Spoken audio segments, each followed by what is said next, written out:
প্রিয় ছাত্রছাত্রী, আজকে আমরা ক্লাস 7-এ নিউটনের দ্বিতীয় সূত্র আমরা পড়ব।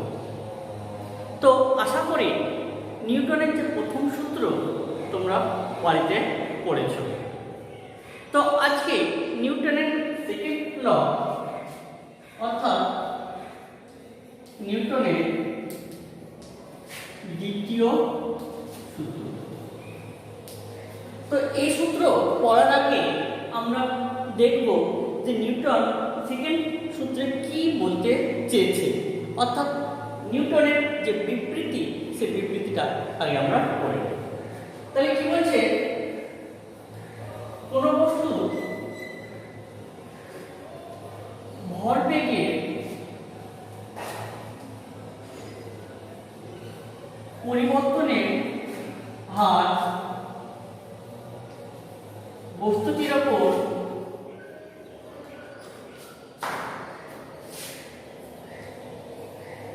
প্রযুক্ত বলের সমানুপাতিক। বল যেদিকে ক্রিয়া করে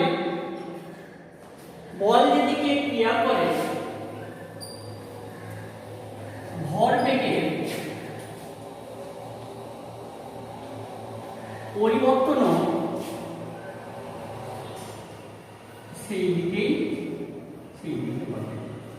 তাহলে কি বলছে, কোন বস্তুর ভরবেগের পরিবর্তনের হার বস্তুটির ওপর প্রযুক্ত বলের সমানুপাতিক। বল যেদিকে ক্রিয়া করে ভরবেগের পরিবর্তনও সেই দিকেই ঘটে।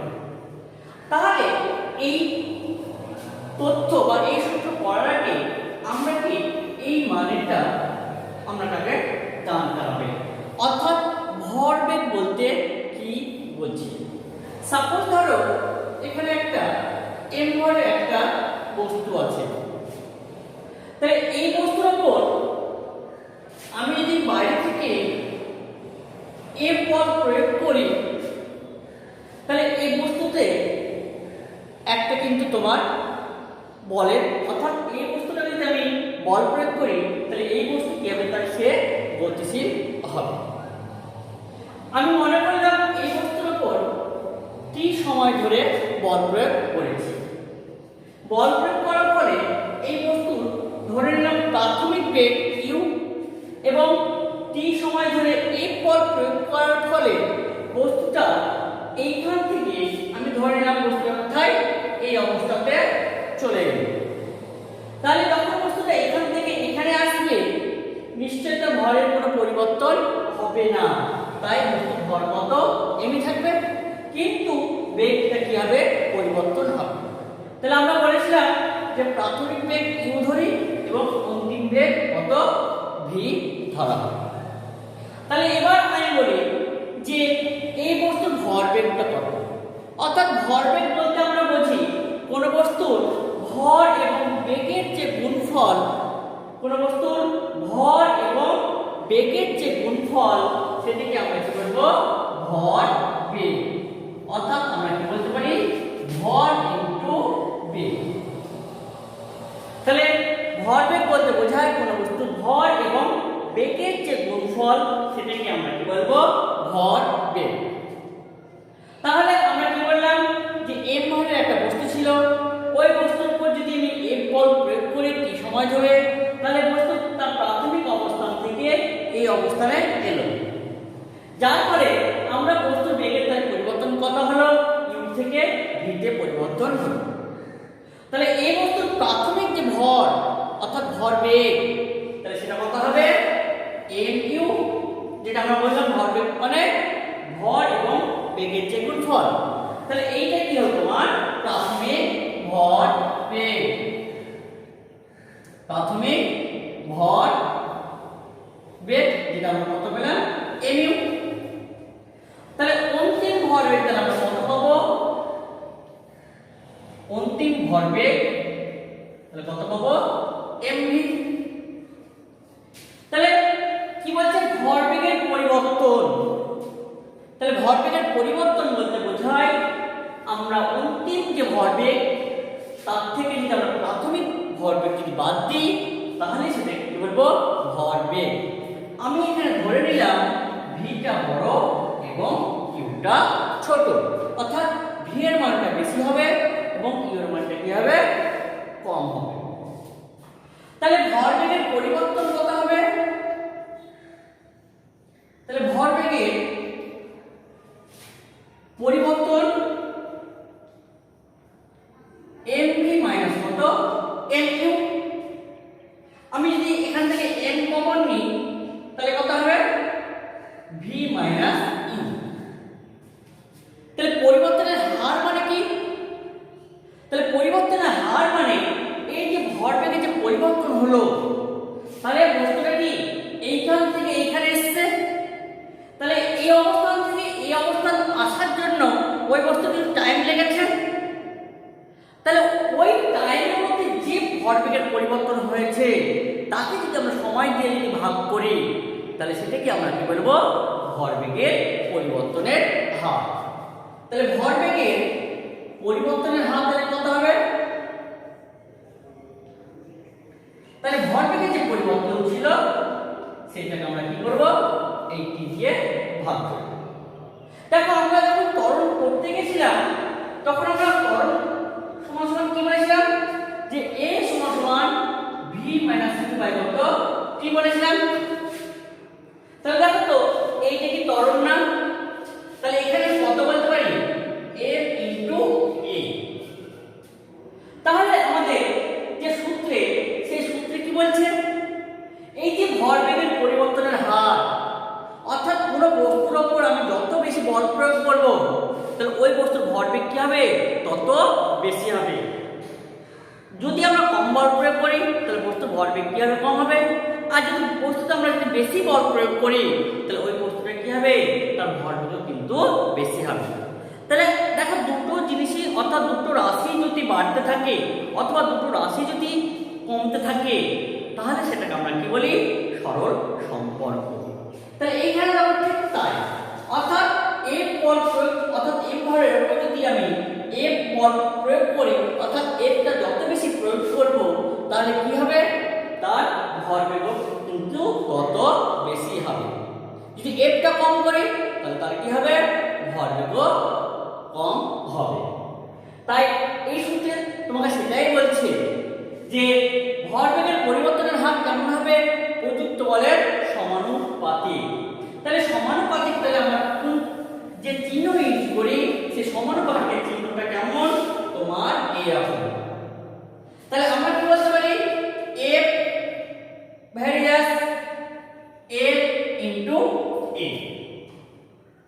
তাহলে আমাদের মনে রাখতে হবে যদি এই ভ্যারিয়াসটাকে যদি আমরা তুলতে যাই তাহলে এই ভ্যারিয়াসের পরিবর্তে কি আসবে একটা সমান এবং একটা কি আসবে ধ্রুবক আসবে। তাহলে এইটাকে আমরা তাহলে লিখতে পারি f সমান সমান k ইনটু a k যেখানে কি ধ্রুবক, k যেখানে কি আমরা ধ্রুবক। তাহলে দেখো আমরা যদি ধরে নিই তাহলে দেখো আমরা কি বললাম যে f সমান সমান k into m into a। তাহলে আমি ধরলাম যে একক ভরের কোনো বস্তুর উপর যদি আমি একক ত্বরণ সৃষ্টি করতে আমার f এর মান কত প্রয়োজন 1 এর প্রয়োজন। তাহলে একক ভরের বস্তুর উপর আমি যদি একক বল প্রয়োগ করি তাহলে ওই বস্তুতে ত্বরণ কত হবে একক ত্বরণ সৃষ্টি হবে। তাহলে আমরা যদি m এর মান বসে দিই 1, এর মান যদি বসে দিই 1, f এর মান যদি বসে দিই 1 তাহলে k ইকুয়াল টু আমরা কত পাবো 1 পাবো। তাহলে আমরা কি বলতে পারি তাহলে f সমান সমান কত m ইনটু a। তাহলে এইটা হলো নিউটনের দ্বিতীয় গতিসূত্রের গাণিতিক রূপ।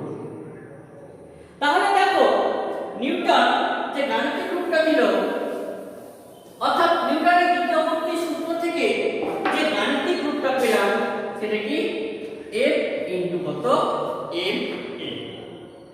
তাহলে এই সূত্র থেকে আমরা বলের পরিমাপ করতে পারি। আর প্রথম যে গতিসূত্র, সেই প্রথম গতিসূত্র থেকে আমরা কি পেয়েছিলাম? বলের সংজ্ঞা। তাহলে এবার আমাকে কি করতে হবে? এফ এর অর্থাৎ এই যে বল, এই বলের আমাকে এককগুলো তৈরি করতে হবে। তাহলে বলের একক যদি তৈরি করতে হয়, তাহলে আমাকে এসআই এবং সিজিএস এককগুলো কিন্তু আমাদের কিন্তু আগে থেকে জানতে হবে। অর্থাৎ এম এর এসআই এবং সিজিএস, এর এসআই এবং সিজিএস এককগুলো আমাদের জানতে হবে। তাহলে এম এর এসআই কি জানি? কেজি। আর এটা কত জানি? গ্রাম। টর্নের কি জানি? Metre per second square. আর এটা কত জানি? সেমি পার সেকেন্ড স্কয়ার এককগুলো কিন্তু আমরা জানি। তাহলে আমরা যদি এসআই তৈরি করি, তাহলে কি হবে? এফ সমান সমান আমরা কি পেলাম? তাহলে kg per metre per second square. তাহলে এইটাকে আমরা সংক্ষেপে কি বলছি? নিউটন। তাহলে আমরা এই নামটাকে আমরা সংক্ষেপে কি বলছি? নিউটন। তাহলে তোমাকে যদি প্রশ্ন করে 1 নিউটন কাকে বলে, তাহলে দেখো আমরা ডেফিনেশনটা এখান থেকেই তৈরি করে নেব। তাহলে 1 কেজি ভরের বস্তুর উপর 1 মিটার পার সেকেন্ড স্কয়ার ত্বরণ সৃষ্টি করতে যে বলের প্রয়োজন তাকে বলবো কি? 1 নিউটন। তাই কি বললাম? 1 কেজি ভরের বস্তুর উপর 1 মিটার পার সেকেন্ড স্কয়ার ত্বরণ সৃষ্টি করতে যে বলের প্রয়োজন হয় তাকে আমরা কি বলবো? নিউটন। তাহলে এইটা আমরা কি পেলাম? এসআই। তাহলে সিজিএস একক তাহলে কি হবে? তাহলে এগুলো চেঞ্জ হয়ে যাবে। তাহলে এটা কি হবে? গ্রাম সেমি পার সেকেন্ড স্কয়ার। এইটাকে সংক্ষেপে আমরা কি বলছি? ডাইন। তাহলে তোমরা যদি জিজ্ঞাসা করে 1 ডাইন কাকে বলে, তাহলে আমরা কি বলবো? 1 গ্রাম ভরের বস্তুর উপর 1 সেমি পার সেকেন্ড স্কয়ার ত্বরণ সৃষ্টি করতে যে বলের প্রয়োজন তাকে আমরা কি বলবো? ডাইন। তাহলে এবার তোমাকে জিজ্ঞাসা করবে যে নিউটন এবং ডাইনের মধ্যে সম্পর্কটা কি। তাহলে আমরা কি বললাম? যে 1 নিউটন সমান সমান কি পেলাম? কেজি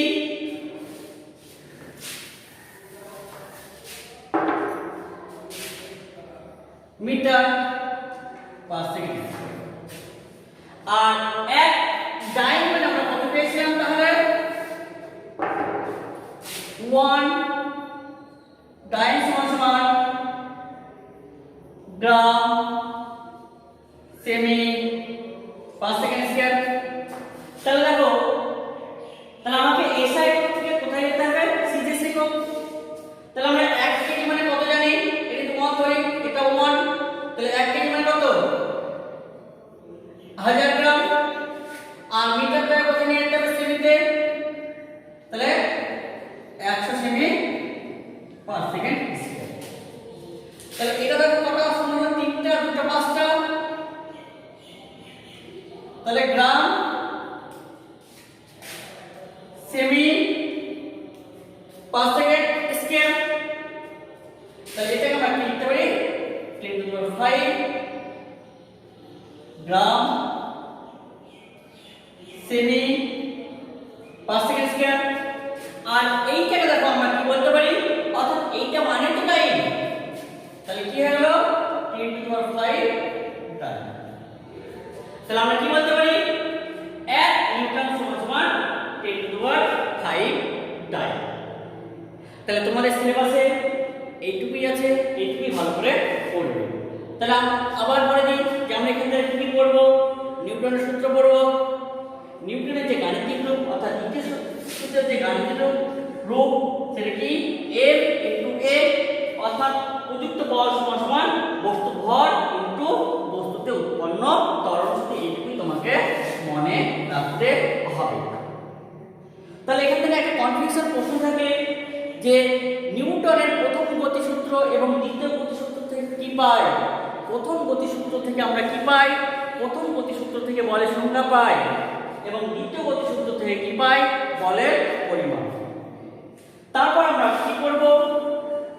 আমরা পড়ব যে এই বলের এসআই এবং সিজিএস একক এবং তাদের মধ্যে সম্পর্ক। তাহলে এইটুকুই ভালো করে পড়বে।